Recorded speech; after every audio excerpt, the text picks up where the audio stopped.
चिरप्रणतमौलिमणिप्रभाणा मुद्योतकं दलितपापदमोहितानं सम्यक् प्रणम्य जिनपादयुगं युगादा वालम्बनं भवजले पततां जनानां। जय बोले अनंतानंद पंच परमेष्ठी भगवान की जय। परम पूज्य गणाचार्य गुरुदेव जी 108 विराग सागर जी महाराज की जय हो। परम पूज्य पट्ट श्रवणाचार्य गुरुदेव जी 108 विशुद्ध सागर जी महाराज की जय हो। भक्तामर स्तोत्र की जय हो। कल जो काव्य हमने पढ़ा था उसका एक बार उच्चारण कर लेते हैं। वक्तुम गुणान् गुण समुद्र शशांक कांतान्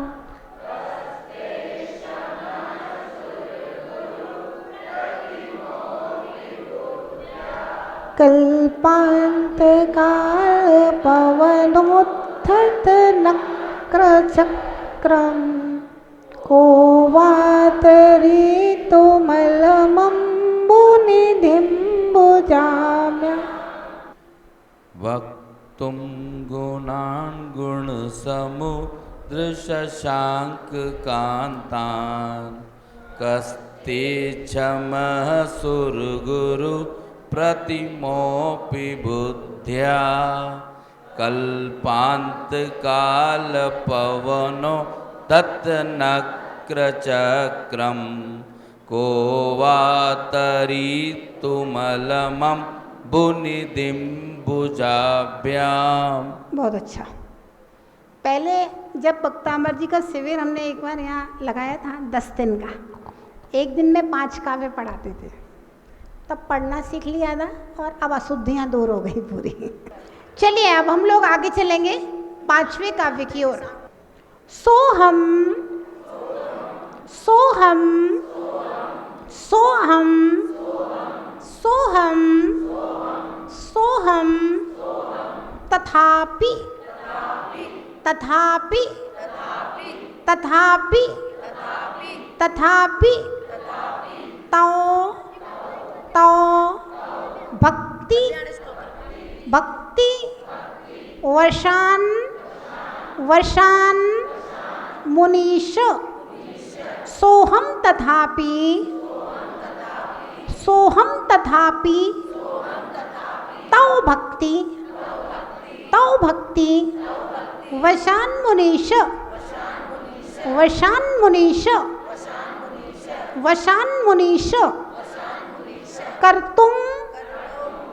माँ का ध्यान रखना, ता के ऊपर बिंदी है ना, बहुत सारे लोग कर्तु बोल जाते हैं, वो माँ उनके समझ में नहीं आता है।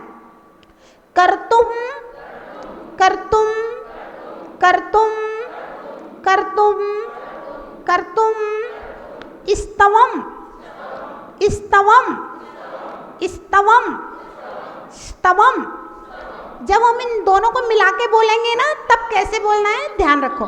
कर्तुम स्तवम कर्तुम स्तवम कर्तुम स्तवम कर्तुम, अलग अलग नहीं बोलना, एक साथ। कर्तुम स्तवम कर्तुम स्तवम कर्तुम स्तवम कर विगत शक्ति विगत शक्ति विगत शक्ति रपि प्रवृत्तः रपि नहीं रपि रपि रपि प्रवृत्तः री री री रा नहीं, प्रवृत्तः नहीं, प्रवृत्तः प्रवृत्तः रपिप रपिप रपिप प्रवृत्तः रपिप प्रवृत्तः रपिप प्रवृत्तः कर्तुम स्तवम विगत शक्ति रपिप प्रवृत्तः प्रीत्यात्मा प्रीत्यात्मा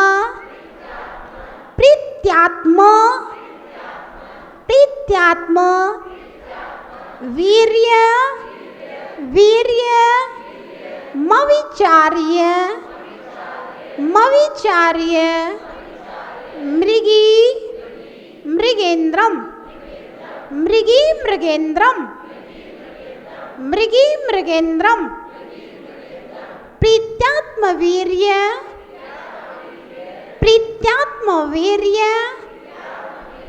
मविचार्य मृगी मृगेन्द्रम मृगी मृगेन्द्रम प्रीत्यात्म वीर्य मविचार्य मृगी मृगेन्द्रम नाभ्येति नाभ्येति नाभ्येति किम किम माँ का ध्यान रखना, कहाँ कहाँ बोलना है।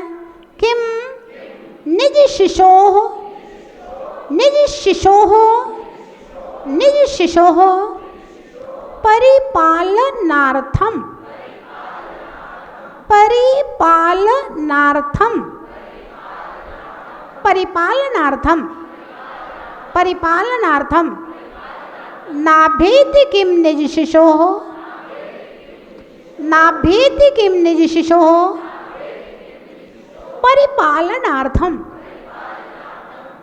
सोहम तथा पिता भक्तिवर्षान् मुनीश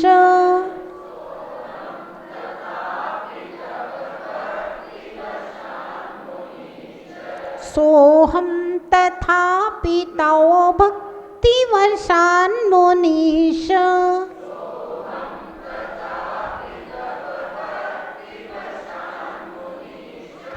कर्तुं स्तवं विगत शक्तिरपि प्रवृत्तः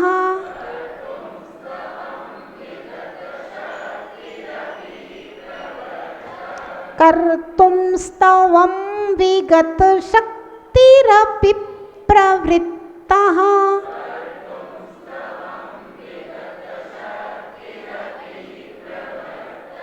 प्रीत्यात्मवीर्यमविचार्य मृगी मृगेन्द्रम्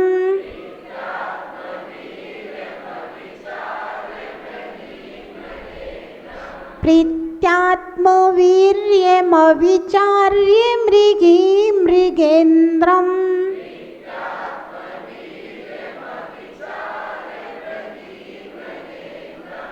मृगी मृगेन्द्रम्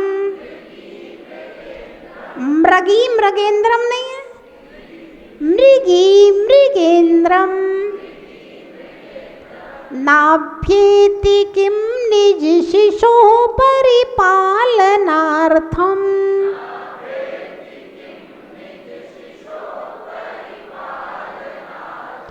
नाभ्येति किम निज शिशोः परिपालनार्थम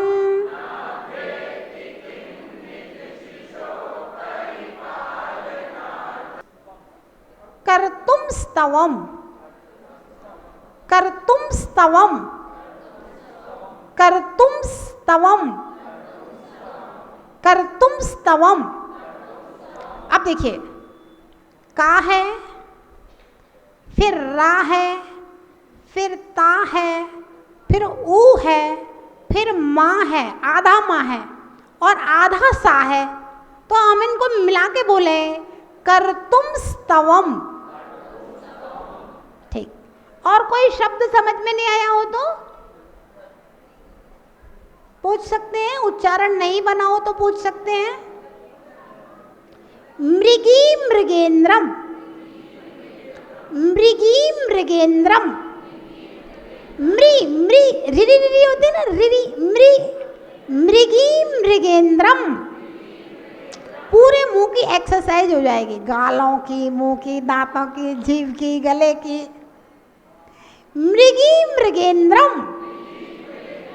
हाँ, और कोई शब्द नहीं बना हो तो पूछ सकते हैं। प्रवृत्तः, प्रा में रा है, वा में री है, पा में रा है तो प्रा बना, वा में री है तो व्री, प्रवृत्तः, प्रवृत्तः, प्रवृत्तः, प्रवृत्तः, प्रवृत्तः, प्रवृत्तः। हाँ, और कोई शब्द नहीं बना हो तो पूछ सकते हैं। क्या? वर्षान मुनीश ना आधा है ना, तो इसको थोड़ा सा जल्दी से बोल देंगे, वसान मुनीश। आचार्य बांतुंग स्वामी ने सबसे पहले काव्य में मंगलाचरण काव्य पूज्य की विशेषता बताई थी। दूसरे काव्य में पूजक कैसा होना चाहिए, भक्त कैसा होना चाहिए, जो बड़ों को देख करके बढ़ने की भावना रखे और बढ़ने के लिए संकल्प शक्ति से संपन्न हो, और संकल्प शक्ति के से संपन्न होने के साथ साथ में तीसरे काव्य में बताया था छल कपट रहित बालक की तरह निश्चल होना चाहिए। चौथे काव्य में क्या बताया था? आपने जो संकल्प लिया है ये कोई साधारण संकल्प नहीं है, ये कोई साधारण संकल्प नहीं है, सरल नहीं है भगवान की भक्ति करना, सरल नहीं है सत्य के पथ पर चलना, सरल नहीं है धर्म के पथ पर चलना। कितना कठिन है, कितना कठिन है कि कल्पांत काल की वायु से उद्वेलित समुद्र जिसमें मगरमच्छ और घड़ियाल क्षुभित हो रहे हैं, कोई नौका नहीं, कोई जहाज नहीं, आपको अपने हाथों से समुद्र तैरना है। जितना कठिन है उतना ही कठिन भगवान की भक्ति करना और इस पंचम काल में सत्य और धर्म के पथ पर चलना है। क्योंकि शक्ति तो है नहीं, सहारा कोई है नहीं है। जैसे कहीं तीर्थंकर भगवान को देख लेते हैं तो उनका सहारा होता है, कहीं चारण रिद्धिधारी मुनि होते हैं, उनको व्यक्ति देख करके प्रभावित हो जाता है। कहीं अवधि गाने मुनि कुछ अच्छी बात बता देते हैं, पिछले जन्मों की जाति स्मरण हो जाता है, उसका सहारा हो जाता है। भैया यहाँ कोई चमत्कार नहीं, कोई अतिशय नहीं है। और हमारे पाप कर्म के इतने उदय हैं कि चारों ओर जो निमित्त हैं वे सारे के सारे घड़ियाल और मगरमच्छ की तरह हमें हमारे धर्म को, हमारे सत्य को निगलने के लिए तत्पर हैं। आज के समय व्यापारियों के व्यापार की नीति खराब है। ईमानदार आदमी बेचारा अगर ईमानदारी से टैक्स दे पूरा पूरा और पूरी पूरी ईमानदारी से व्यापार करे तो जीना मुश्किल। ऑफिसरों की नीतियां खराब है, नेताओं की राजनीतियां खराब है। मतलब जहां पर 98 और 99 लोग बेईमान हो, वहां पर 2 आदमी, 1 आदमी को ईमानदारी से जीना मुश्किल होता है। कोई ईमानदार कलेक्टर आ जाए, कोई ईमानदार ऑफिसर आ जाए तो लोग उसका तबादला करा देते। आज के समय में रिश्वत दे करके काम कर देना ही ईमानदारी है। तो कहा कि पूरा माहौल, पूरे समुद्र में तूफान आया हुआ है और जितने भी नक्र चक्र वे सब उछल रहे हैं, दुनिया में सब पावरफुल लोग हैं। हाथी के ऊपर बंदर सवारी कर रहा था चंद्रगुप्त के सपने में।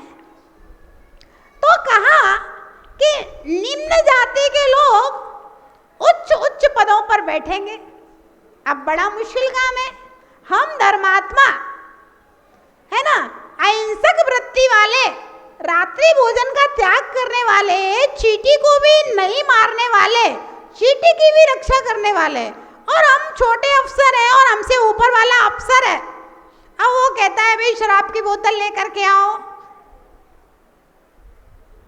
चिकन लेकर के आओ। अब ऐसी स्थिति में उस इंजीनियर को, उस ऑफिसर को कितना मुश्किल होता है उसको मना करना, फिर उसके अन्याय और अत्याचारों को, उसकी 4 बातों को, झिड़कियों को झेलना, और कहूँ आपका तबादला करवा दे कि ये जैन साहब तो बहुत, इनके साथ रहना मुश्किल है, अपनी इनकी नहीं बनेगी, इनको तो दूसरी जगह पहुंचा दो, किसी गांव में भेज दो इनको। तो चौथे काव्य में बताया कि हे भगवान, भक्ति करना बहुत कठिन है। कितना कठिन है? अभी छोटा सा नियम ले लो कि सुबह सुबह रोज भगवान का अभिषेक पूजा करने के लिए आएंगे, है ना। अब यार घर में कोई बीमार हो जाए, कोई मेहमान आ जाए, अगर स्टेशन लेने नहीं जाओ तो मुश्किल हो जाए। कोई घरवाली का भाई आ जाए, उसको लेने नहीं जाओ तो अभी घर में महाभारत कर देगी भोजन नहीं मिलेगा। तो कह रहे हैं बहुत सारे संकट है भगवान भक्ति करने में, और हमारा खुद का मन इतना चंचल है, हमारा मन इतना वो है कि जिसके कारण से भक्ति में मन लगता कहाँ है। जाप करने में मन नहीं लगता, पाप करने में खूब मन लगेगा, मंदिर में मन नहीं लगेगा, मंडी में खूब मन लगेगा, यहाँ क्लास पढ़ने नहीं बैठेगा, यहाँ तो थक जाएगा 1 घंटे में, नीचे जाके बैठ के 2 घंटा गप्पे करवा लो, बातें करवा लो। हमारा मन भी तो डिस्टर्ब है ना कर्म के उदय से। तो कहा कि भगवान आपकी भक्ति करना सरल नहीं है, कठिन है। कठिन है तो क्या नहीं करें? नहीं करें, छोड़ दें? तो कहा नहीं। एक बात और है, अगर हम किसी काम को बहुत सरल समझ लेते हैं ना, तो हम उस काम को नजरअंदाज कर देते हैं, और जब कठिन समझते हैं तो थोड़ा सा हमारा अहंकार भी आगे आ जाता है, हम इसको करके छोड़ेंगे, देखते हैं कैसे नहीं होता है। कछुआ और खरगोश की कहानी पढ़ी है ना छोटे बच्चों की क्लास में, हमने भी पढ़ी है, बहुत छोटे थे तो। खरगोश ने कछुए से कहा था मेला जाना है, हम लोग प्रतियोगिता कर लेते हैं, दौड़ प्रतियोगिता, कौन पहले मेले में पहुंचता है। कछुए ने कहा भैया भैया तुम्हारी इतनी तेज चाल है और मैं धीरे धीरे चलता हूँ, अब जीतना तुम्हें ही है, प्रतियोगिता करना क्या है? भाई हम पहले से ही तुम्हें जिताए देते हैं, भाई तुम जीते हम हारे। लेकिन खरगोश कहता है नहीं नहीं, ऐसे जीत नहीं मानूंगा, ऐसे आनंद नहीं आता है, आप तो प्रतियोगिता करो, अपन दोनों एक स्थान से चलते हैं, इस पॉइंट से चलते हैं और मेला ग्राउंड के इस पॉइंट पे जाकर के दोनों को पहुंचना है, इस पेड़ के नीचे। ठीक है, अब खरगोश थोड़ा तेज था, चालाक भी था। जो थोड़े होशियार होते हैं वो लोग थोड़े तेज भी होते हैं और चालाक भी होते हैं। तो खरगोश ने कहा ठीक है। कछुआ बेचारा सीधा साधा था, वो बात मान गया ठीक है, अब प्रतियोगिता शुरू होती है। अब सोचिए, खरगोश भी वहीं से दौड़ना शुरू करता है, कछुआ भी वहीं से चलना शुरू करता है, एक ही रास्ता है, सेम रास्ता, मेन रोड से जाना है, किसी को इधर उधर जाना। अब क्या हुआ, कछुआ बेचारा धीरे धीरे चल रहा है और खरगोश आगे निकल गया। अब खरगोश सोचता है अरे मुझे तो जीतना ही है, मुझे तो जीतना ही है, तो मैं थोड़ी देर विश्राम कर लेता हूँ, जब तक कछुआ आएगा तब तक फिर हम तो फिर आगे निकल जाएंगे। और खरगोश विश्राम करने के लिए सो जाता है, और जो सो गया सो खो गया। खरगोश सो गया और कछुआ बेचारा सोच रहा था भैया अपन को तो विश्राम का कोई काम नहीं है, अपन को तो पैदल चलना है, धीरे धीरे वैसे ही पीछे पहुंचना है, और रुक जाएंगे सो जाएंगे तो और मुश्किल, अपन तो अपने पॉइंट पे जाके ही विश्राम करेंगे, बीच में विश्राम का कोई काम नहीं है। और कछुआ चलता गया चलता गया चलता गया, पता चला कछुआ वहां पर पहुंच गया, खरगोश सोता रहा, फिर जगा, अरे इतनी देर हो गई, नींद लग गई। अब फिर दौड़ करके जाता है तो देखता है जहां पहुंचना था कछुआ वहां पहले से पहुंच गया। कहानी क्या कह रही है, कछुए ने सोचा था मेरी चाल तो बहुत तेज है, मैं तो पहुंच ही जाऊंगा, सो गया, खो गया, हार गया। और कछुए ने सोचा कि भाई मैं तो धीरे धीरे चलता हूँ, कोई विश्राम नहीं लेना है। चलता गया, समर्पण के साथ में चलता गया, पहले पहुँच गया। भव्यात्माओं, लोग सोचते हैं भैया धर्म तो हो जाए, फोकट के तो भगवान है, मंदिर में बैठे हुए हैं, चाबी अपने घर की, भगवान तो खुद ही हमारे दादाजी ने विराजमान करवाए थे, बेदी हमारे दादाजी की है, मंदिर हमारे दादाजी का है ना, पूरी समाज हमारे मंदिर में आती है, अपने घर में चाबी रहती है, कर लेंगे बुढ़ापे में भगवान की पूजा, और बस आलस से प्रमाद। ध्यान रखना, मंजिल कभी नहीं मिलेगी। और हम सोचेंगे कि नहीं, मंजिल बहुत दूर है और मेरी चाल बहुत धीमी है, मुझे रुकना नहीं है, चलते रहना है, चलते रहना है, चलते रहना है।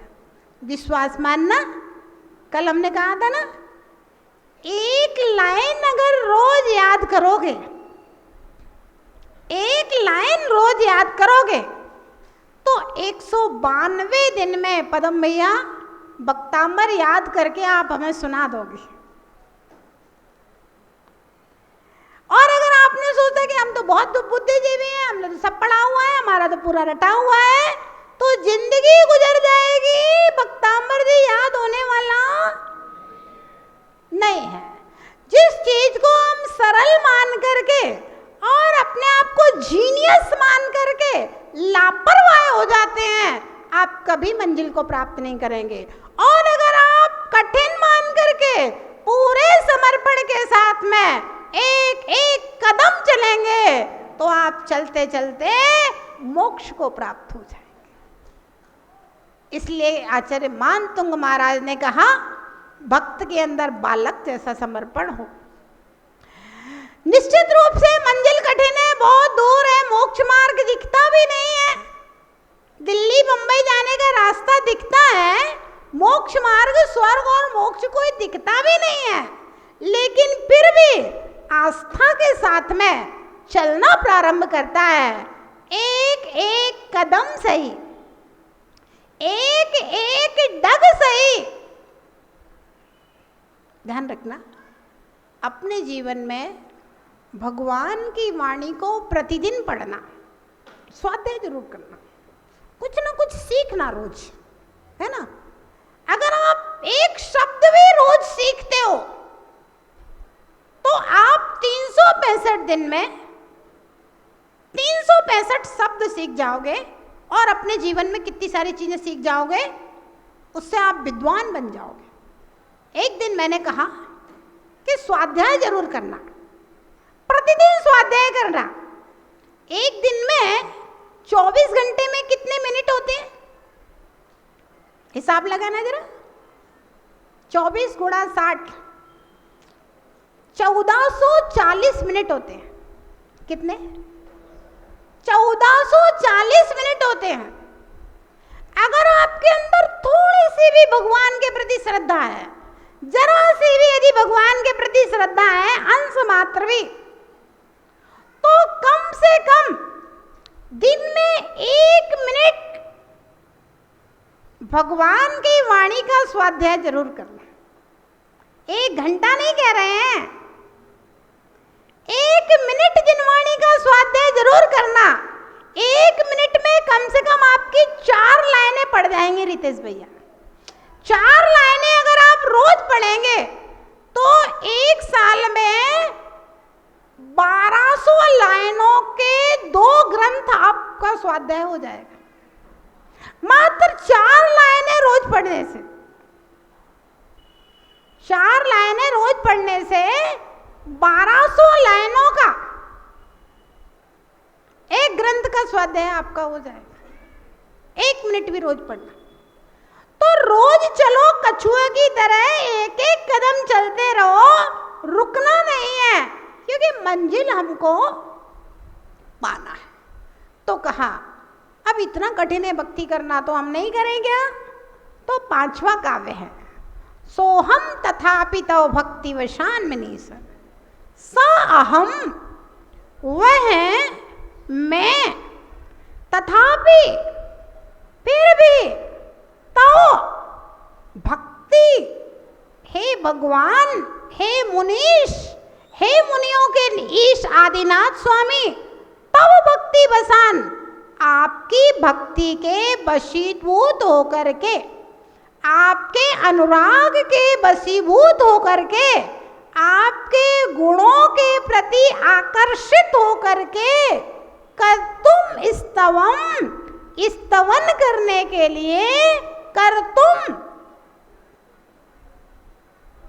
करता हूं विगत शक्ति रपि, शक्ति रहित होते हुए भी स्तवन करने के लिए प्रवृत्ता कर तुम, प्रवृत्ति करता हूं, आपका स्तवन करता हूं। क्या कह रहा है भक्त? हे भगवान, शक्ति तो नहीं है, विगत शक्ति, शक्ति नहीं है, शक्ति रहित होते हुए भी आपकी भक्ति के वशीभूत होकर मैं आपकी स्तुति करने के लिए तैयार होता हूं। अभी स्तुति शुरू नहीं की है, स्तुति करने के लिए तैयार होता हूं। किसकी वशीभूत होकर? भक्ति के वशीभूत होकर स्तुति करने के लिए तैयार होता हूं। उदाहरण देखिए, क्या उदाहरण दिया है आचार्य मानतुंग गोस्वामी ने। प्रीत्यात्म वीर्यम विचार्य, प्रीति के वशीभूत हुई वह मृगी हिरणी, वह मृगी जो हिरणी है वह प्रीति के वशीभूत। किसकी प्रीति? निज शिशु, अपने बच्चे की। दूसरे के बच्चे का कोई ध्यान नहीं रखता, ध्यान रखना। पशु भी होता है ना, निज शिशु, अपने बच्चे के लिए। दूसरे के बच्चे से किसी को मतलब नहीं है ना, दूसरे के बच्चे से ऐसी प्रीति होती है कि अपनी जान लगा दे। निज शिशु, अपने बच्चे के प्रीति के वशीभूत हुई, परिपालनार्थम, रक्षा के लिए, अपने बच्चे की रक्षा के लिए प्रीति के वशीभूत हुई वह मृगी आत्मवीर्य अविचार्य, आत्मशक्ति को बिना विचारे, मृगेंद्रम किम नाभ्यति, क्या मृगेंद्र का सामना नहीं करती है? अवश्य करती है। क्या उदाहरण दिया? हिरणी है, अपने बच्चों सहित है। अब मान लीजिए शेर सामने आ जाए तो हिरणी क्या करेगी?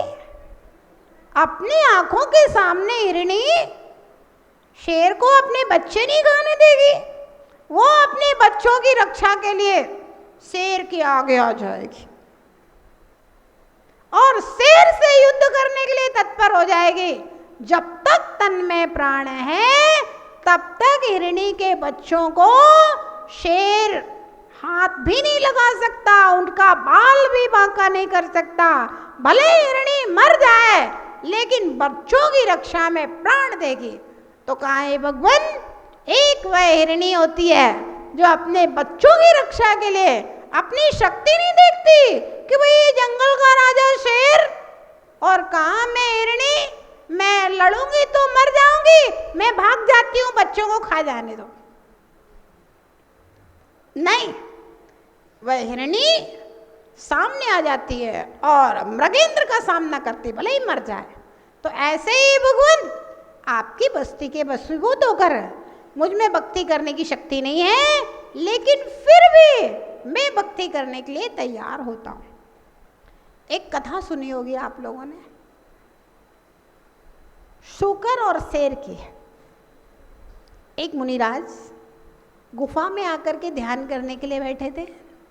शूकर की गुफा थी।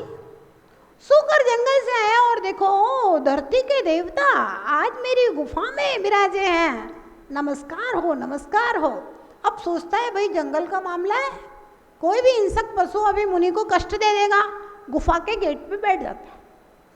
वहां से मनुष्य की गंध सूंघते हुए एक शेर आता है और गुफा के बैठे हुए शूकर को देखता है, दहाड़ता है, रास्ता छोड़ो अंदर जाने दो।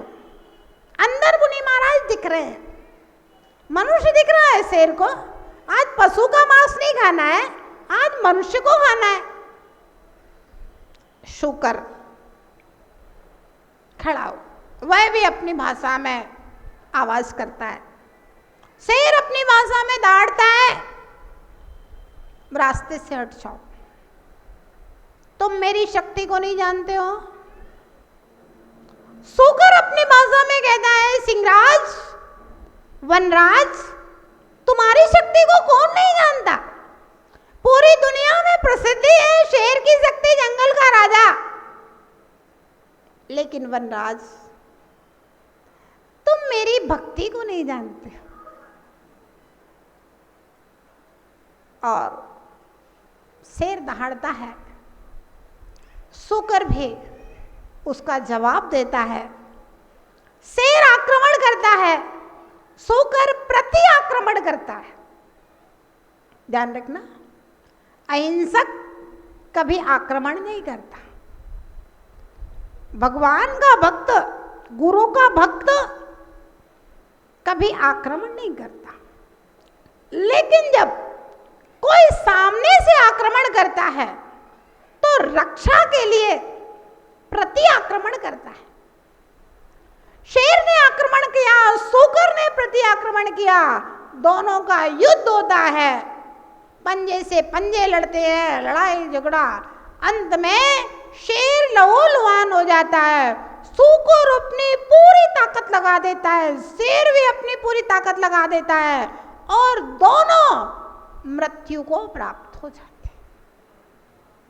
अब देखिए, शेर मर करके 5वें नरक में जाता है। मुनि हत्या की नहीं थी, संकल्प था मुनि हत्या का। क्या था? मुनि हत्या का संकल्प था, मुनि हत्या नहीं की थी। हत्या तो शुकर की थी, लेकिन संकल्प किसका था? मुनि हत्या का। शेर 5वें नरक में जाता है और शुकर ऊपर स्वर्ग में जाता है। मुनि रक्षा,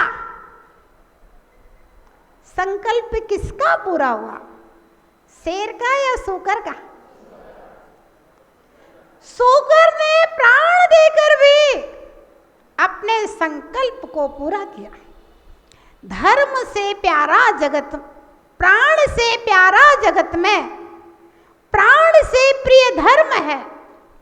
प्राण से प्यारा जगत में प्राण से प्रिय धर्म है। प्राण देकर धर्म रखना वीरता का कर्म है। प्राण देकर धर्म रखना वीरता का। उस शुकर ने प्राण देकर के भी धर्म की रक्षा की, वीरता का काम किया। स्वर्ग में जाकर उत्पन्न होता है, मुनि के लिए वसतिका दान के फल को प्राप्त करता है।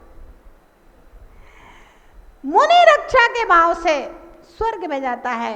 हिंसा तो दोनों ने की थी, लेकिन एक रक्षा की भावना से अहिंसा के फल को प्राप्त करता है और दूसरा हिंसा की भावना से हिंसा के फल को प्राप्त करता है, जबकि हिंसा दोनों ने की थी।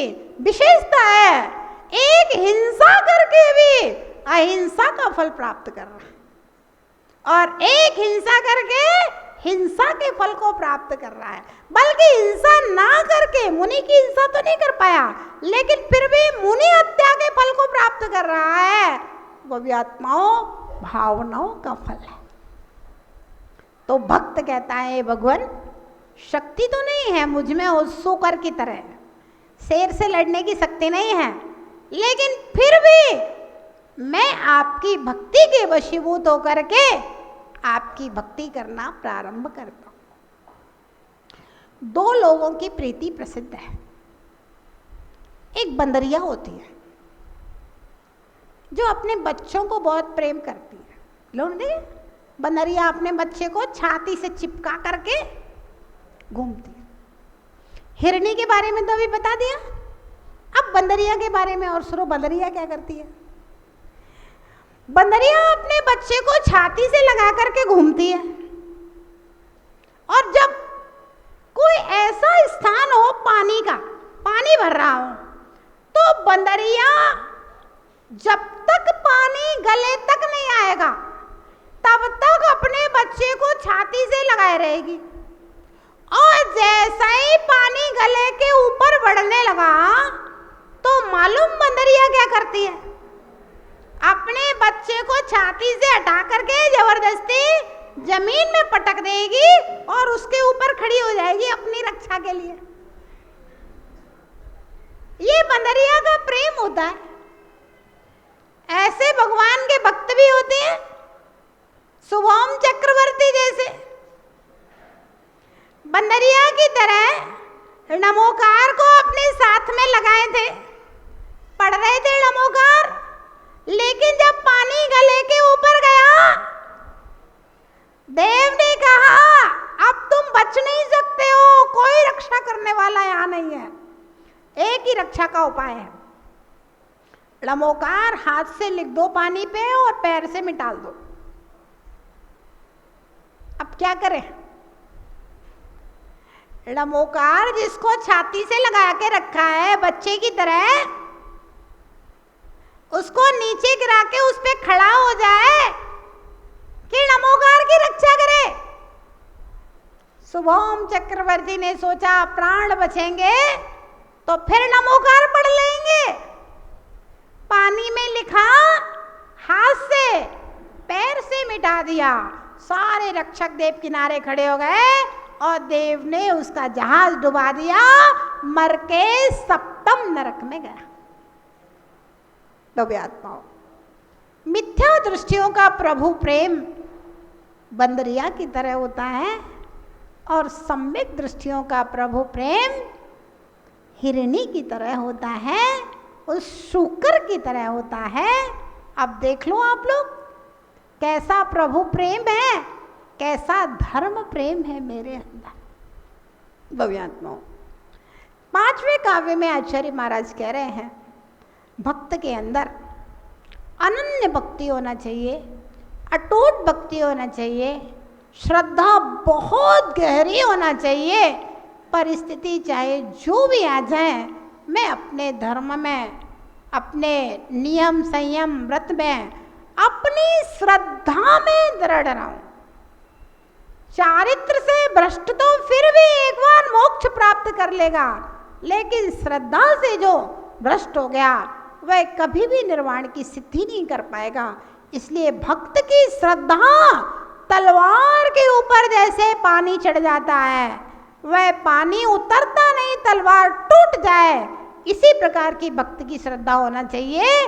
भगवान के प्रति कहीं भी कैसी भी परिस्थिति हो, भगवान का नाम लेकर के मेरा बेड़ा पार हो जाएगा, ऐसी दृढ़ आस्था दृढ़ होना चाहिए। तो आचार्य महाराज कहते हैं, हे भगवान, आपकी भक्ति के वशीभूत होकर के मुझ में शक्ति नहीं है, लेकिन फिर भी मैं आपकी स्तुति करने के लिए उसी प्रकार से तत्पर होता हूँ जिस प्रकार से हिरणी अपने बच्चे की रक्षा के लिए अपनी शक्ति को ना विचार करके मृगेंद्र का सामना करती है। इसी प्रकार से शक्ति रहित मैं आपकी भक्ति करने के लिए तत्पर होता हूँ। इस प्रकार से समय आपका हो गया। आचार्य महाराज कहते हैं कि अपनी संकल्प शक्ति जो होती है, वो संकल्प शक्ति विघ्न बाधाओं के आने पर भी खंडित नहीं होना चाहिए, अखंड संकल्प शक्ति रहना चाहिए और भगवान के ऊपर पूरी आस्था, पूरी श्रद्धा और पूरा प्रेम और भगवान के ऊपर पूरा विश्वास होना चाहिए। तुम्हारी किसी भी प्रकार की समस्याएं, अब सीता को थोड़ी ना पता थी कि अग्नि में प्रवेश करूंगी तो जल हो जाएगा, लेकिन विश्वास था। पता ही नहीं था क्या होने वाला है, लव कुश देख रहे हैं क्या होगा, माँ अग्नि में प्रवेश करेगी, अभी जल जाएगी। लक्ष्मण देख रहे हैं, राम देख रहे हैं, पूरी भीड़ लगी हुई है, क्या होने वाला है। और सीता पंच परमेष्ठी का स्मरण करते करते अपने शील का परीक्षा देने के लिए अग्नि में प्रवेश करती है। और उसी समय कोई दो देव आकाश मार्ग से जा रहे थे और उन्होंने देखा उनका जहाज रुक गया, उनका विमान रुक गया और देखा क्या हो रहा है। अरे सती की परीक्षा हो रही है और बस अग्नि का नीर हो जाता है। भव्यात्माओं, वह जो अग्नि का विशाल कुंड था वह तालाब की तरह पानी उबलने लगता है उसमें, और पानी ऐसा बहता है कि पूरी राजसभा जो थी ना उसमें पानी ही पानी बाहर उबल करके आ जाता है। तो ये क्या था? प्रभु प्रेम, प्रभु भक्ति शक्ति नहीं है, लेकिन फिर भी भक्ति के ऊपर विश्वास होना चाहिए। और जिनको भक्ति पर विश्वास होता है उनके ही नाग के हार बनते हैं, उनकी ही सूली फूलों की माला बन जाया करती है और उनके लिए ही अग्नि का नीर हो जाया करता है। ऐसा विश्वास, ऐसी भक्ति अब अपने अंदर भी पैदा करें। जय बोलिए महावीर भगवान।